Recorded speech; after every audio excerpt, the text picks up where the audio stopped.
Good morning, guys, and welcome to the Audaciously Me podcast. I am your host, Ashley D. If this is your first time tuning in, welcome, welcome, welcome. I hope you enjoy your stay and I hope you return. So, today's topic is something that I've really been thinking on a lot lately. So, we're going to take a brief moment right here and I'm going to play some clips and we'll be right back.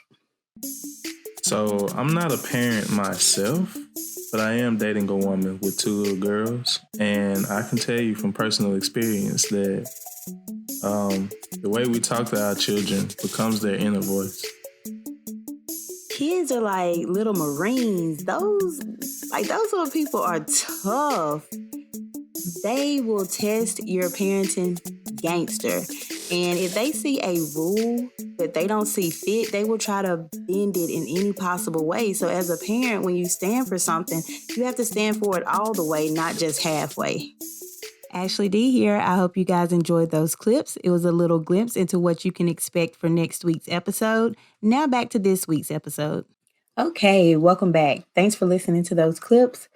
So today's topic is, should we give our children a choice? And the answer, of course, is yes. If you said no, I'm going to tell you why you should. So this will give your kids power, a sense of power, rather. And it also allows them to know that they have control over their own life.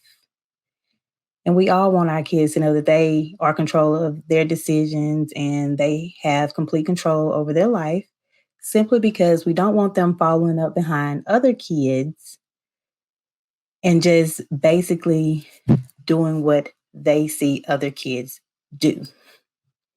So, in order to build that within their brain, we have to give them choices early on. Giving them a choice allows them to be taught responsibility. It builds their respect.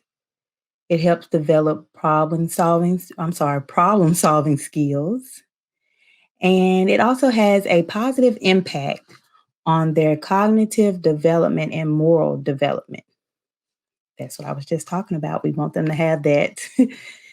It helps develop cause and effect awareness, or you can say that all actions have consequences, because they do. We know that they do. What better way for us to teach them that than to give them a choice? This also empowers the children, and it helps give their prefrontal cortex a jump start. And what the prefrontal cortex is, it's a wide variety of executive functions going on right up here in the brain that pretty much develops the personality expression, decision making, and moderating social behavior. So if you give those kids a choice, we are jump starting them off to a successful life. And you don't have to worry about too much of, well, my friends did it, so I did it. They'll know to make their own decisions and that they do have a choice and that they don't have to do what they see Tom and Jerry doing. So we want to give them a choice. And some examples of choices. Well, let me say this first. Giving them a choice at such a young age, especially before 5, only, display 2 choices that you want them to choose from. That way, they're also choosing something that you would also say yes to. So be sure your judgment is pretty great too, okay? So, like, for instance, for dinner, you want them to eat their vegetables. You can pick out spinach here or green beans here. Say, so, little Charlie, which would you like? Spinach or green beans? And they make a choice. Now, if they take too long to make that choice, you go ahead and make it for them. That way, it kind of triggers like, oh, okay, so I could have chosen and we could have had something different. It starts working their brain. They're like, oh, Okay, it's turning on. Like you have to do this over and over and over. You can't just do it one time and be like, okay, I taught them. You have to do this over and over and over and over and over. And also, like, I was having a conversation with someone about kids and homework as soon as they get home.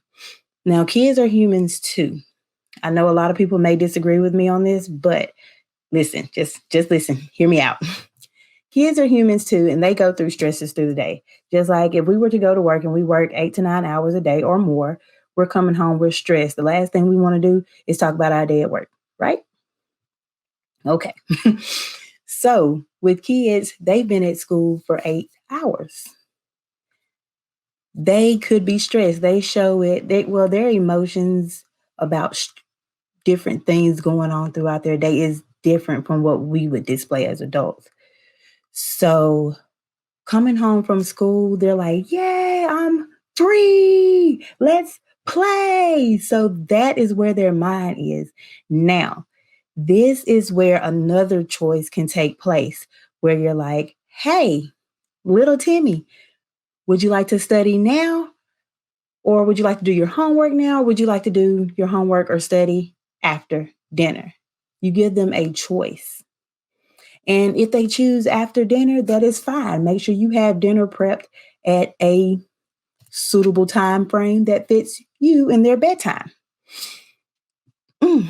Now, I will also say this. I learned this in my psychology class. Doing their homework at after dinner is kind of right before bedtime, right? So after they have done their homework, whether it takes 10 minutes, 15 minutes, whatever, they do their homework or they study. And then after that, they go lay down and they go to sleep. Sleeping helps that information stick in the brain. So it's not a bad thing if they don't do it fresh out of school. Just give them that choice. Let them enjoy that freedom that they have now during that moment, you know? Here's another example. Okay, I have 2 kids. For those of you that have 2 or more kids, you understand when one child wants to go outside and play and the other maybe wants to stay in and play with their dolls or something. And they both want you at the same time. So this is what you have to do. You have to say, I am only one person. I have about 20 minutes to spend with you guys before I start on this. Now, you want to go outside and you want to stay inside and play dolls. How can we come to an agreement where you both have me at the same time and we're doing something that you both would like to do? Then you put the decision in their hands. And trust me, if you set that bar for the kids to reach, they're going to reach it every time. You don't have to beat it over their heads. You don't have to nail it into them. They're going to get it. You set that bar high and they're going to reach it every time. It's not going to be on your time though, but they will reach it. Just be patient. They'll reach it. Just give them those choices and they could come up with so many different ways to solve a problem. It will shock you. Like my kids put my problem solving game to shame all the time because I'm like, wait, what? Hold on. Wait a minute. Back up. I'm the adult here. But that's just from teaching them and giving them choices. Now, this is one of my favorites. A lot of parents might disagree with this as well, but I like this one and it works. Now, the house gets messy. Okay. And 9 times out of 10, we either messed it up as parents or the kids came in and was like, oh, a clean space. Go get the blocks. Go get the Barbies. Go get the markers. And they have scattered everything all over the place because they found a nice clean area that they can put all of their junk in once again. So, another example of giving a child a choice. Say you're getting ready to head out and you're about to go grocery shopping or something and you're taking the kids with you.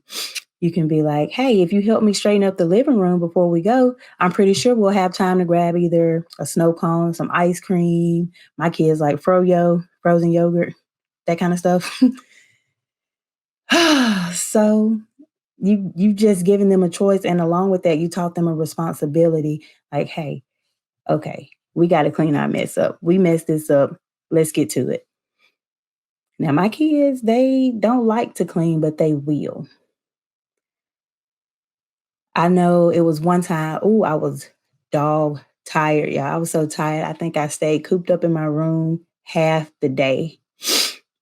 I fell asleep and I woke back up. My kitchen was clean, my living room was clean, their room was clean, and their bathroom was clean. I guess that's where they took it upon themselves and they made a choice like, hey, we can either get on mom's nerves or we can help her out. And they chose to help me out, and it brought tears to my eyes. It was just such a beautiful moment. I wish we had more of those, but I understand they'll come here and there, but they're not going to just get up and be like, let's go ahead and clean up. Mama's tired. It's not going to happen all the time, but it will happen over time the more that you give them a choice and show them that making their choices are their responsibility. So, those of you that said no to the question early on, I hope I changed your mind and now you're saying, yes, let me give my child a choice. They will also start to communicate with you more. They will start to trust you. They will start to believe in themselves, for crying out loud. Like when I said it gives them power, it gives them power over themselves, and they know that they're not just some slave to us and they just have to do everything that we tell them to do. We don't want our kids growing up and trying to follow in the footsteps of other people that may be misleading them. So we want to bring up leaders and not followers, you know? Yes. So that's pretty much all I had for you guys today. I didn't want to keep you guys long. I'm going to give like little messages like this dealing with kids here and there. So just stay tuned for them. If you are a parent, a mother, father, or whatnot, grandparent raising little kids and just need to know where to start at again, I'm here for you. If you need me, of course, you can find me on all of these social media platforms: Instagram, Facebook, Snapchat, Twitter, YouTube. You can also email me, and all of that information will be in the link tree link below in the description. Or if you're listening on another platform, wherever the description is, that link is there. So just click on it, hit me up. I'm always available to talk. If you have any questions or if you would like my input on a certain topic on this podcast, feel free to let me know. I will not shy away from it. I will do my best to help anyone. I'm only 29 years old, a young mother. I am still learning some of these things myself, and I would love to share along my journey. And if you're new here, you'll know that I haven't always been this person with my head on straight. I have had some pretty rough patches. I have failed, but I've also learned that if I fall, all I have to do is make sure that I get right back up. So, yes, I will give my best advice at any given time whenever it is needed. So please do not be afraid to hit me up. And before you go, if you're on YouTube, you see my shirt. Let me stand up. See my shirt, the Izzy and Lizzie Show. Yes, my kids are on YouTube. Please be sure to go check out their videos. If you love their content, like, share, and also don't forget to subscribe. If you are listening through the audios, go to YouTube, type in the Izzy, Izzy, and AND, Lizzie, Lizzie show. And they will pop up. They're two little girls hugging each other. Check out their videos. They're funny. And subscribe if you like the content. Share with your family and friends. They're really hilarious, y'all. Y'all have to go check them out. You will even see me appear on some of those videos from time to time. So, yeah, go check them out. Send your friends, your children, your grandchildren, whoever, send them over to that channel. Anyways, you guys have a great Monday and an awesome week. I'll be back with you next week. Bye.